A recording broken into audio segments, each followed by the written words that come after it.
De l'autre côté du globe, les premiers rayons du soleil sur Sydney. Alors que la France s'assoupit, Thomas, 23 ans, se réveille déjà, au pas de course. C'est tous les matins. Tous les matins, 45 minutes. Tu sais pourquoi tu te lèves, tu vas faire ton sport. Et tu finis ton sport, t'as la pêche, tu vas au boulot. C'est une autre manière de vivre. Au même moment, à Bondi Beach, la plus célèbre plage de la ville, c'est au milieu des vagues que Léo vient, comme tous ses collègues de bureau, faire son footing matinal sur l'océan. Disons que venant de Nancy, c'est pas le sport national. Ce Lorrain d'origine s'adapte comme il peut, car une journée de travail à l'australienne, c'est avant tout une juste question d'équilibre. Ça réveille. On a vraiment pris un bon bol d'air, un bon bol d'eau fraîche avant d'aller bosser. Là, ça met les idées en place. Plus au sud, dans la baie de Melbourne, avec son kitesurf et sa marinière, Juliette, elle, a tout l'air d'une touriste française en quête de sensations. C'est génial comme sport, ça permet de se dépasser, d'apprendre autre chose. Vous êtes venu pour le sport ? Je suis pas du tout venue pour le sport, je suis venue pour chercher un travail en Australie. Juliette, Thomas, Léo, ils sont partis en Australie pas seulement pour son soleil et ses plages, mais pour son plein emploi.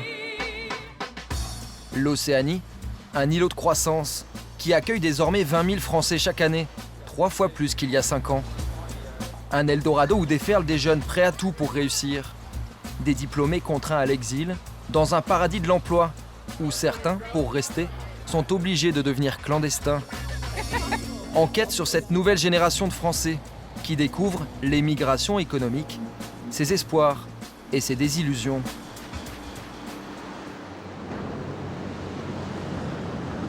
À peine rangé sa planche de surf et son maillot de bain, Léo Dénès rejoint le quartier des affaires, en ferry. C'est sûr que c'est un énorme changement par rapport à ce que j'ai pu connaître quand j'ai habité à Paris, à prendre la ligne 1 le matin pour arriver sur le parvis de la Défense, ou encore conduire à Lyon pour aller à Saint-Priest ou Vénissieux, sortir des embouteillages. C'est sûr que c'est le paradis comparé à ce que j'ai pu connaître. Lorsqu'il a débarqué à Sydney en 2007, Léo comptait n'y rester que 2 ans. Il n'est jamais reparti. Diplômé d'une école de management de Lyon, il s'est imposé aujourd'hui chez Portland. Dans cette société australienne de finance, il dirige une équipe d'une dizaine d'investisseurs, alors que ses camarades de promo, restés au pays, piétinent dans leur carrière. Dans une société comme Portland, on voit que si on travaille dur et qu'il n'y a pas un poids de la hiérarchie comme on peut avoir, je pense, en France, on peut assez rapidement avoir un grand niveau de responsabilité. Et surtout un salaire de 6 000 € net. Ici, sur 150 salariés, on trouve 20 nationalités différentes, à commencer par le patron, Trevor, un Irlandais. On a beaucoup d'Espagnols, de Portugais. Ils viennent parce que l'Australie est un très grand pays avec beaucoup de richesses naturelles. Et l'industrie minière nous a bien protégés de la crise financière. Ça fait un moment que je passe pour un extraterrestre quand je rentre en France, un peu, parce que c'est vrai qu'ici les gens sont beaucoup plus optimistes, plus abordables. Si on rajoute à ça évidemment un fond de un peu crise économique, bon ça fait depuis que je suis né que j'entends parler de la crise économique en France, mais notre esprit critique un petit peu a toujours tout dénigré, alors qu'ici voilà, tout est toujours positif. Son rêve australien, Léo a donc voulu le partager.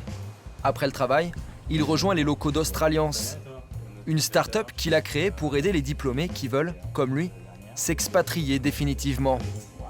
J'ai commencé à travailler au Moyen-Orient, Dubaï, Bahreïn, de retour à Paris où je cherchais du boulot, donc c'était en plein 2007 avec la crise. C'est vraiment très compliqué même pour tout le monde, c'est l'exode presque. Sur notre site Australiance, on a une forte hausse du trafic sur les 3 dernières années. Il y a beaucoup plus de Français qui viennent, qui essaient de rester plus longtemps. Et pour les gens qui ont une première expérience, on va dire, significative en France, il y a carrément une belle place à faire. Trouver la place que son pays n'a pas su lui offrir, c'est ce qui a décidé Juliette Froger à parcourir 17 000 km il y a 6 mois.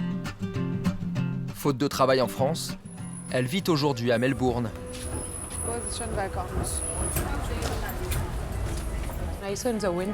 J'ai vu sur la vitrine que vous cherchiez quelqu'un.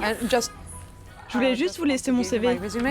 Depuis son arrivée, elle enchaîne les jobs de vendeuse. De quoi vivre, et même plutôt bien, en espérant trouver encore mieux, un vrai poste dans le marketing. En fait, ici, on est dans une dynamique. En France, j'étais pas du tout dans une dynamique. Je stagnais en face de mon ordinateur en train de chercher un emploi. En attendant, grâce à ses petits boulots, Juliette vit en colocation pour 800 € par mois. Sur son ordinateur, elle a conservé la liste de toutes les candidatures qu'elle a envoyées quand elle était en France, en vain. Bonjour, nous avons étudié votre candidature. Bonjour Juliette, et malgré nous vous remercions de l'intérêt que vous avez manifesté au regrette de vous annoncer que votre candidature n'a pas été retenue pour ce recrutement. Des mails dans ce genre, j'en ai reçu beaucoup. À Paris, en 3 ans, elle a déposé 1200 CV avec lettres de motivation personnalisées. De sa prestigieuse école de commerce de Lille, elle aura au moins retenu un certain sens de l'organisation. Voilà, ça c'était mon suivi de candidature en 2011. Les lignes en rose sont celles où j'ai eu un entretien. Les lignes en grise étaient celles où j'avais une réponse négative. Donc il reste quand même énormément de lignes blanches, donc celles où je n'ai jamais eu de réponse en fait. On m'a pas donné la chance en France de pouvoir réussir professionnellement. Enfin moi c'est mon ressenti. J'ai eu des CDD. On m'a jamais donné l'opportunité d'être en CDI et de pouvoir faire mes preuves et d'évoluer en France parce que c'est ce que j'aurais aimé. Je ne serais jamais partie. En effet, l'Australie, j'en rêvais, mais l'Australie, j'aurais pu partir en vacances. Je ne serais jamais partie de Paris si je n'avais pas cherché un emploi. Contraste saisissant. À Melbourne, il lui aura fallu à peine quelques semaines pour se créer tout un réseau d'amis, de collègues et de patrons. Comme ses camarades d'exil français, Juliette peut même se payer le luxe aujourd'hui de choisir ses employeurs. Elle a eu plein d'entretiens parce qu'ils prennent le temps de te connaître et de découvrir et de voir ce que tu peux leur apporter. En France, ils regardent un papier, ils disent bah non, ils rentrent pas dans le moule, hop, on passe au suivant quoi. Les gens aiment parler, aiment rencontrer d'autres personnes et partager leurs expériences. Et ce qui est toujours bénéfique pour quelqu'un qui cherche un emploi. J'ai eu plus d'entretiens en 2 semaines en Australie qu'en 1 an en France. 3 jours après notre tournage, Juliette a enfin trouvé le poste de ses rêves, consultante en marketing. À 26 ans, elle sera payée le double de ce qu'elle aurait pu espérer en France, avec en prime l'espoir d'obtenir un visa permanent. Car pour les jeunes expatriés, c'est la course contre la montre. Les visas de travail longue durée, l'Australie les délivre maintenant au compte-gouttes. Thomas en sait quelque chose. Arrivé il y a 2 ans à Sydney avec un visa provisoire, il a connu une ascension aussi rapide que fragile. Du haut de ses 23 ans, Thomas est devenu manager d'un petit restaurant. Je suis arrivé, j'ai bossé serveur. J'ai senti que mon patron avait vraiment une espèce de confiance en moi qui était vraiment nette et rapide. C'est vrai que je faisais déjà la caisse au bout de 3 semaines. Donc c'est sûr que compter l'argent et toucher l'argent dans un restaurant au bout de 3 semaines, c'est pas en France que tu vas faire ça. C'est pas, je veux dire, ils vont pas vraiment te laisser la confiance de manipuler de l'argent quand tu es nouveau, que ça fait 3 semaines que tu es là. Et au bout de 3 mois, il me dit qu'il a un restaurant à gérer et qu'il a besoin de quelqu'un pour gérer ce restaurant. À Paris, le jeune manager était simple cuisinier. Ici, son bulletin de paye a flambé. En tant que commis au cherche-midi, je me faisais quelque chose comme 1 300 € par mois. Et aujourd'hui, avec mes tips, je me fais quelque chose comme 1 200, 1 300 $ par semaine. Par semaine, encore une fois. Pourtant, même s'il a un vrai travail, le visa professionnel de Thomas a expiré. S'il a gardé son job, c'est grâce à une astuce. Il s'est inscrit à la fac. En tant qu'étudiant, il peut officiellement exercer 20 heures par semaine. Je fais quelque chose comme 50 heures. De temps en temps, je fais 55. Fatalement, j'ai pas le choix. Donc je dépasse les heures autorisées avec le travail que j'ai. Oui, j'ai pas vraiment le choix. Je fais même des extras heures. De temps en temps, je viens ici le matin pour m'assurer que tout est bon. Je vérifie si tout est nickel, si tous les verres sont bien nettoyés, si tout est sec, si tout va bien. Ça peut pas être un problème ça pour toi ? Écoute, je suis un peu dans le risque, hein, mais d'un autre côté, j'ai pas trop le choix. Pour poursuivre sa success story australienne, Thomas a peut-être trouvé la solution, le sport. En plus de son travail de manager, il suit une formation de préparateur physique.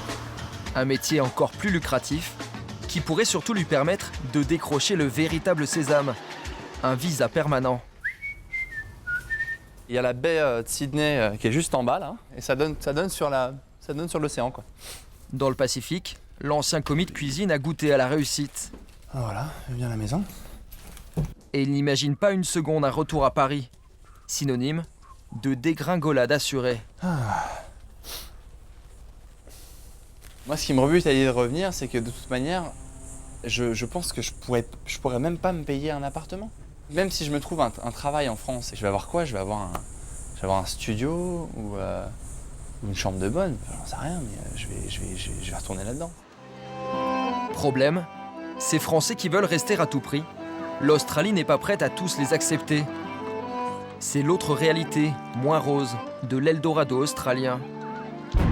Des Français tellement nombreux que dans le pays commence à poindre une certaine exaspération qui peut parfois virer au racisme.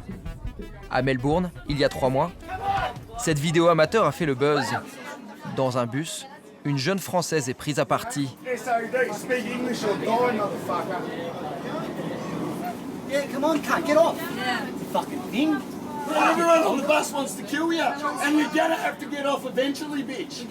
Incident isolé ou révélateur? Depuis peu est apparue en Australie une expression peu glorieuse. Le French shopping, pour désigner le vol à l'étalage. Des Français de plus en plus perçus comme des réfugiés économiques. Certains n'hésitent d'ailleurs plus à devenir clandestins pour rester sur place. Quelque part dans le nord du pays, voici Masha, jeune diplômée de 25 ans. Vous ne verrez pas son visage, car avec son visa de touriste, Masha n'a pas le droit de travailler. Elle risque l'expulsion et 5 ans d'interdiction du territoire. Je suis une travailleuse clandestine. Je fais du repassage, du ménage, de la cuisine.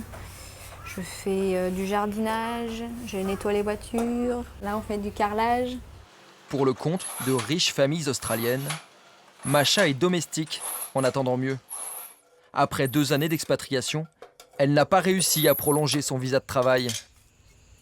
Je fais un peu la boniche, c'est un peu fais ci, fais ça, nettoie les toilettes. Quand elle parle de moi à ses amis, je lui fais « Ah bah attendez, il y a ma femme de ménage qui… » Ça doit être dur quand même parfois, non Oui. C'est dur. Qu'est-ce qui est dur? Bah, c'est le fait d'être ici, dans un métier qui ne nous plaît pas forcément. Pardon. Je sais que je vaux mieux que ça.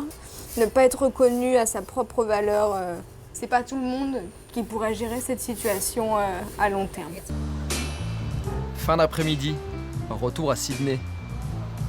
Il est 18h, comme tous les jours, les barbecues publics de Bondi Beach sont pris d'assaut.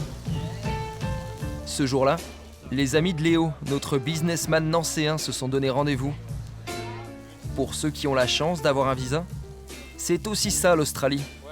À Paris, on rentre chez soi à 21h, 21h30. Ici, je mens pas, tous les jours à 18h, je suis partie. On gagne plus et on travaille moins. Ouais, mais c'est vrai. On gagne plus, on travaille moins.